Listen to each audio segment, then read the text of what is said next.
नमस्कार। Day to day news Bharat में आप सभी का स्वागत है। मैं हूं साक्षी चौहान। चलिए बात कर लेते हैं खबर की। आज की बड़ी खबर एक ऐसी कहानी है जिसने दुनिया को हिलाकर रख दिया।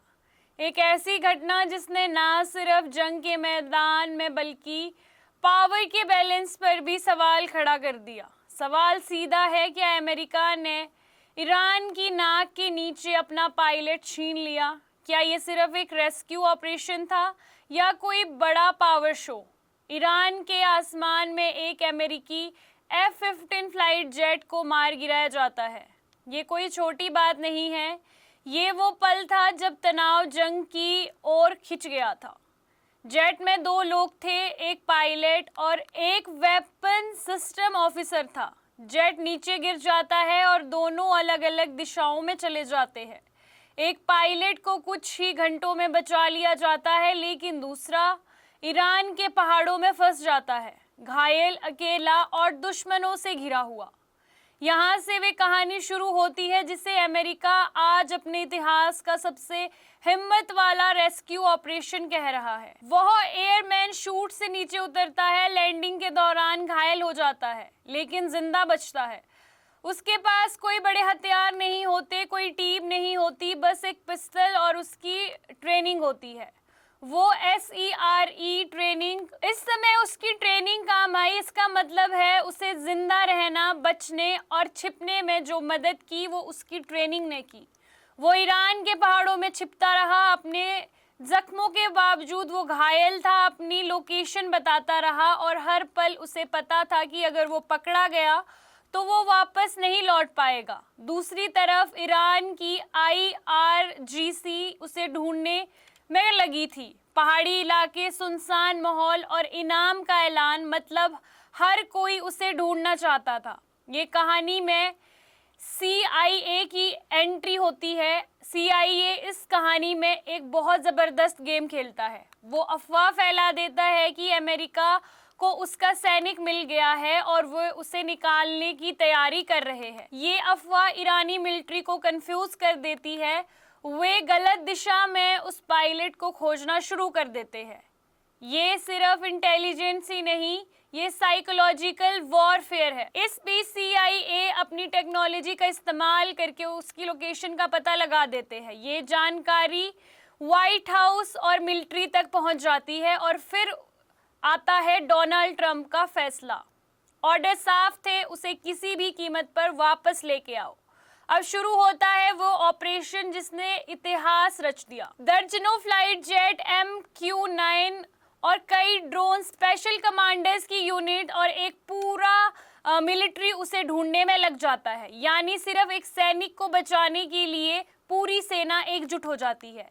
ये ऑपरेशन ईरान के अंदर होता है, यानी दुश्मन के इलाके में, उसके कंट्रोल में, उसकी निगरानी में। जब अमेरिकी टीम उस एयरमैन के पास पहुंचती है तो शूट आउट होता है। ईरानी मिलिट्री पास आ रही है, MQ-9 ड्रोन फायर करते हैं और कवर कर देते हैं। ये सिर्फ एक रेस्क्यू नहीं, ये एक ऐसा ऑपरेशन था जिसने इतिहास रच दिया। वो एयरमैन जिसने 36 घंटे पहाड़ों में जिंदा रहकर अपनी ट्रेनिंग साबित की, आखिरकार अमेरिकी मिलिट्री के पास पहुंच जाता है, उसे निकाला जाता है। लेकिन कहानी अभी खत्म नहीं होती। जब रेस्क्यू टीम वापस आ रही होती है तो 2 ट्रांसफर प्लेन्स फेल हो जाते हैं। ये सब ईरान के अंदर हो रहा होता है तो खतरा दुगना हो जाता है।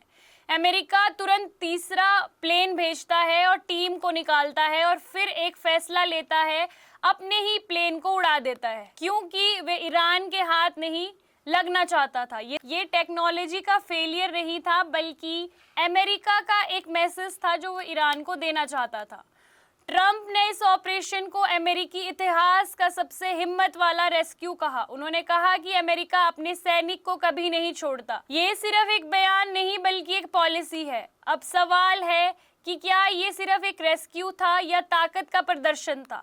क्योंकि जब आप दुश्मन के इलाके में जाते हैं तो सैनिक को वापस लाना आपके लिए एक जिम्मेदारी बन जाती है।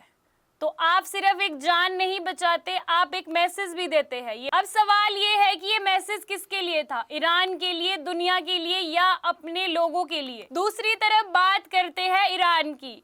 ईरान की हालत और भी अजीब हो जाती है। वो एक अमेरिकी जेट मार गिराता है लेकिन उसका पायलट वापस चला जाता है। इसका मतलब है एक तरफ वे हमला करता है लेकिन दूसरी तरफ अमेरिका अपनी ताकत से जवाब देता है। यहाँ से दुनिया के सामने दो तस्वीरें आ जाती है, एक ईरान ने जेट मार गिराया, दूसरी अमेरिका ने अपने सैनिक को वापस ले लिया। अब असली जीत किसकी है, ये सवाल खुलकर सामने आया। इस केस ने एक और बात साफ कर दी कि आज लड़ाई सिर्फ हथियारों की नहीं, ये इंटेलिजेंस की लड़ाई है, टेक्नोलॉजी की लड़ाई है और साइकोलॉजी की लड़ाई है। आखिर में ये कहना गलत नहीं होगा, ये सिर्फ एक रेस्क्यू ऑपरेशन नहीं था, ये एक पूरा बयान था। एक ऐसा बयान जिसने दुनिया को दिखा दिया कि लड़ाई का चेहरा कैसे बदल जाता है। अमेरिका ने ईरान की नाक के नीचे से अपना पायलट छीन लिया और ये एक सिर्फ कहानी नहीं रही, ये एक सिग्नल है ताकत की तैयारी का। सपनों का घर देख रहे हो तो सही वीडियो पे आए हो। जी हाँ, अगर आप एक प्राइम लोकेशन पे अपने लिए घर देख रहे हो तो जेनेसिस हाइट और स्क्वायर आपके लिए एक लग्जरियस प्रॉपर्टी लेके आया है। इसमें आपको लग्जरियस फ्लैट, पेंटा हाउस, क्लब हाउस की सुविधाएं देखने को मिलेगी और जो जल्द ही बनकर तैयार हो जाएगी। और इसके साथ ही अगर हम बात करें इसके ग्रीन एरिया की, जो 3 एकड़ में फैला हुआ होगा, इस ग्रीन एरिया में सबसे बड़ी बात यह है कि आप अपने बच्चों के साथ क्वालिटी टाइम स्पेंड कर सकते हो, साथ ही अपने बच्चों को नेचर के साथ भी कनेक्ट कर सकते हो। आपको बता दें कि day to day news Bharat निष्पक्ष तरीके से पत्रकारिता करता है। हमारा कोई भी रिपोर्टर फील्ड में किसी से कोई उपहार या विज्ञापन स्वीकार नहीं करता। हम हमेशा दबे कुचले लोगों की आवाज बनते आए हैं और आगे भी बनेंगे। साथ ही हम लोकतंत्र के चौथे स्तंभ को मजबूत करने की कोशिश करेंगे। अभी के लिए फिलहाल इतना ही। देश दुनिया की तमाम खबरें जानने के लिए day to day news Bharat को देखते रहे। साथ ही हमारे चैनल को लाइक, शेयर और सब्सक्राइब करना ना भूलें। नमस्कार।